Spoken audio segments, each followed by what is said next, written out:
आज की ये प्रेस कॉन्फ्रेंस जो है ये एक नेशनल इश्यू को लेकर यहाँ पर एज पर एआईसीसी डायरेक्टिव ये पूरे देश में कांग्रेस पार्टी की तरफ से ये प्रेस कॉन्फ्रेंसेस का आयोजन हो रहा है। इससे पहले लगातार 22, 23 और आज तीसरा दिन है,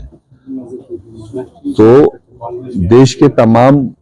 हेडक्वार्टर्स पर तो है ही, मगर बाकी जिला हेडक्वार्टर्स पर भी पिछले 3 दिन से लगातार प्रोटेस्ट्स हो रहे हैं, मार्चेस हो रहे हैं और मेमोरेंडम सबमिट किए जा रहे हैं जो राष्ट्रपति के लिए हैं थ्रू डिस्ट्रिक्ट मजिस्ट्रेट्स। और आप सब जानते हो कि लगातार कांग्रेस पार्टी ये सवाल उठा रही थी कि भारतीय जनता पार्टी का टारगेट है कि जो हमारा आईन है, जो हमारा कॉन्स्टिट्यूशन है,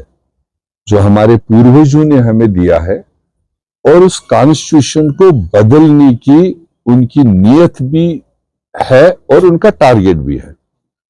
आप अगर थोड़ा पीछे जाएंगे, अभी जनरल लोकसभा इलेक्शन हुए और तमाम देश ने सुना कि जब बीजेपी के लोगों ने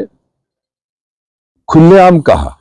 कि हमें 400 सीटें चाहिए क्योंकि हमें देश का आईन बदलना है, इस कॉन्स्टिट्यूशन को बदलना है, तो उसके लिए उन्होंने 400 सीटों का टारगेट लेकर चले थे। और वो कॉन्स्टिट्यूशन क्यों बदलना था, उसमें उनको एलर्जी क्या है? वो एलर्जी ये है कि इस आईन में हमारे पसमानदा लोगों को, हमारे शेड्यूल कास्ट, शेड्यूल ट्राइब और अदर बैकवर्ड क्लासेस को कुछ रियायत दिए हैं ताकि वो भी बाकी समाज के साथ आगे बढ़े। वो जो कंसेशंस है, वो जो रिजर्वेशंस है, वो खत्म करने के टारगेट से वो जब और कोई रास्ता नहीं लगा, तो इसलिए टारगेट उन्होंने किया है कि हमें 400 सीटें मिले और 2/3 मेजॉरिटी के साथ में, तभी हम इस काबिल होंगे कि हम उस कॉन्स्टिट्यूशन को जो भीमराव अंबेडकर साहब ने दिया है इस देश को, उनके साथ एक टीम ने दिया है, उसको कैसे बदल दे। तो थैंक गॉड देश समझ गया, पब्लिक समझ गया, 140 करोड़ लोग समझ गए उनकी नीयत को। तो जनरल इलेक्शन में 400 तो दूर की बात है,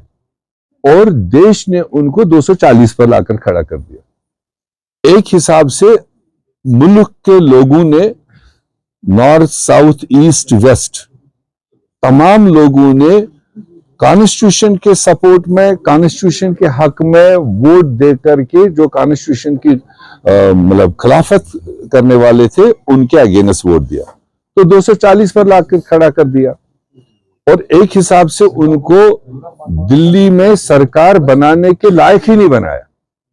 कि कम से कम दिल्ली में सरकार बनाने के लिए 272 मेंबर की जरूरत होती है, तो 240 दे करके उनको आउट ऑफ गवर्नमेंट कर दिया। वो अलग बात है, बदकिस्मती की बात है कि 2 जो बैसाखियां उसको मिली आंध्र प्रदेश से और बिहार से, कुछ अपने वेस्टेड इंटरेस्ट को लेकर, अपने कुछ कंडीशन को लेकर वो समर्थन में आए और वो फिर हमारे ऊपर बैठ गया, फिर डिक्टेट कर गया। मगर जो टारगेट उनका था, जो नियत उनकी थी, वो उनके दिल से अभी नहीं जा रही,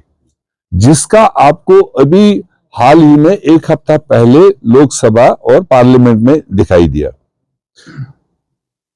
इश्यू अपोजिशन का था, अडानी पर मामला है, उस पर बहस करो, देश में उसकी कार्रवाई हो। जो अमेरिकन एजेंसीज ने उसको इन्वेस्टिगेट करके जिन मामलों में पाया है, वो हिंदुस्तान से कनेक्टेड है, और हिंदुस्तान की सरकार को अपना कानूनी कार्रवाई करके इन्वेस्टिगेशन करनी चाहिए और कानून को अपने काम करना चाहिए। नहीं होने दिया, सुनने ही नहीं दिया, पूरी अपोजिशन को बाहर कर दिया। और इत्तेफाक से 2 दिन का पार्लियामेंट में बहस था 75th ईयर ऑफ कॉन्स्टिट्यूशन,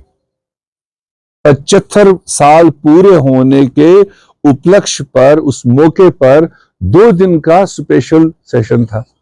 और उस पर तमाम पार्टियां अपनी राय कॉन्स्टिट्यूशन की इफादियत के बारे में सुना।